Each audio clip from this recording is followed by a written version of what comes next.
This chapter is entitled, You're Not a Pimp, You Can Only Be a Hoe. Man, would you sleep with a stranger if he paid you $10 million? Woman, my goodness, well I suppose so. Man, how about $5? Woman, what kind of woman do you think I am? Man, we have already established that. Now we are haggling about the price. After returning home from undergrad to obtain an advanced degree, I worked several menial jobs. I worked in the lumberyard, the library, a shoe store, and I tutored children. In these jobs, many of the people that I worked with were young women.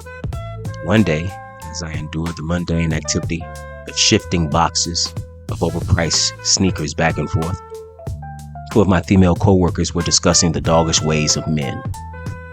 I learned long ago to stay out of grown folks' business. Also, don't go to work to make friends, socialize, or tell my personal business. That has always been my policy. I work, get my check, and go home. Usually, if my coworkers are engaged in a vile discussion, I move as far away from them as the east is from the west. I never want to be associated with unprofessionalism at work. However, this conversation was just too juicy.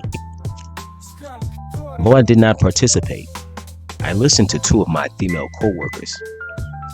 Diana's 3 children had 3 different fathers. Takesha was a certified hoodrat. She was sleeping with her boyfriend and his cousin. Anyway, during this conversation, Takesha talked about getting back at her past boyfriends for hurting her in the past. She said, "Yeah, I'll be just like these niggas out here." And she turns to me with a sinister smile and says, "I'm gonna be a pimp." "Excuse me?" I said. "I'm gonna be a pimp. You know, just like you niggas pimp these hoes. I'm gonna be a pimp, y'all." I had to break the devastating news to this young lady. "Takesha, you're not a pimp. You know what a pimp is?" She looked at me blankly. "Takesha, procurer or panderer, otherwise known as a pimp, is an individual who facilitates the services of a prostitute or a sex worker for a solicitor or a trick. A pimp acts as the prostitute's agent and collects a portion of or all the monetary proceeds for the solicited sexual act. A pimp may provide services such as advertisement, protection, and instruction. Takesha, pimping certainly is not easy. And that is not what you do in any way, shape, or form. You're not getting paid for the sexual exploit someone else is participating in. Takesha, you are a whore. Technically, you're not a whore in the traditional sense. You receive no monetary compensation for your promiscuity."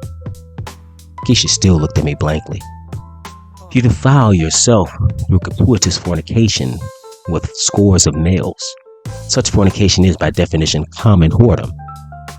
I compassionately put both of my hands on Takesha's shoulders, and I looked down into her blank eyes.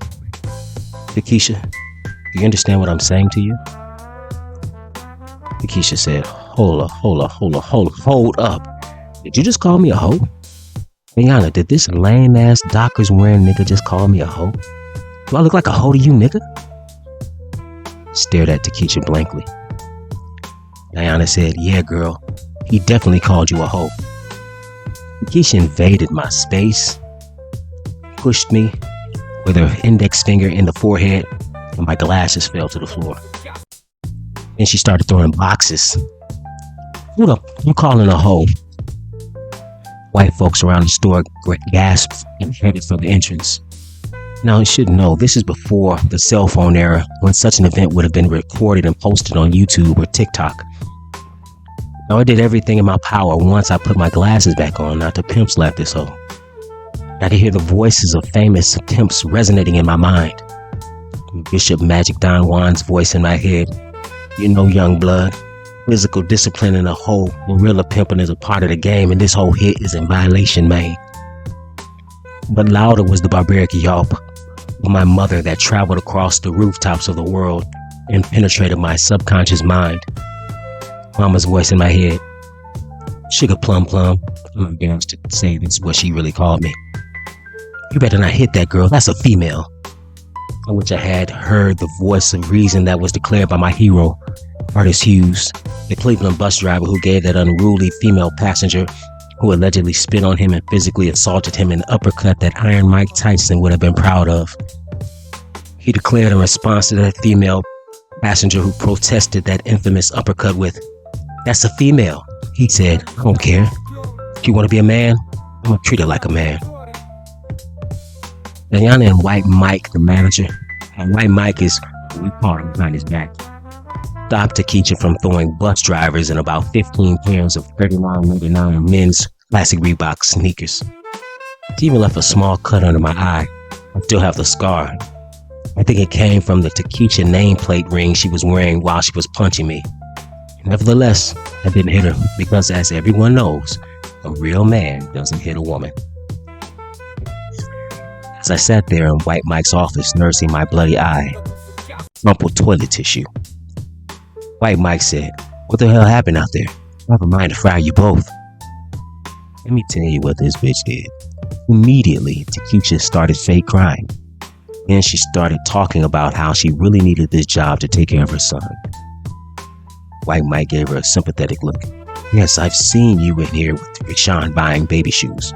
Daquan, yes, Daquan, my apologies, Daquan. Keisha started to cry. See, Daquan is 16 years old, and his father don't do nothing for me and my babies. He left us, and that is what I was talking about with Diana. Men being irresponsible and leaving sisters to fend for themselves. And he come around the corner talking about, "That's what you hoes deserve." So I didn't say that. That's what you hoes get. I didn't say that. Why? Go ahead, Takesha. See, I had Daquan early because I was looking for love because my daddy wasn't nowhere around. Takesha's fake crying, no tears, uncontrollably while wiping her face with toilet tissue.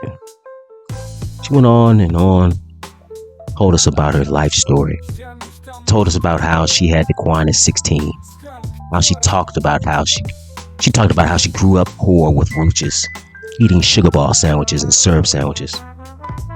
At this point, I'm pissed for several reasons. First, this broad just lied on me. Second, fool-ass manager who probably wants to sleep with Takesha is believing it. Third, college educated, leave his Uber-ass job to pay tuition for grad school.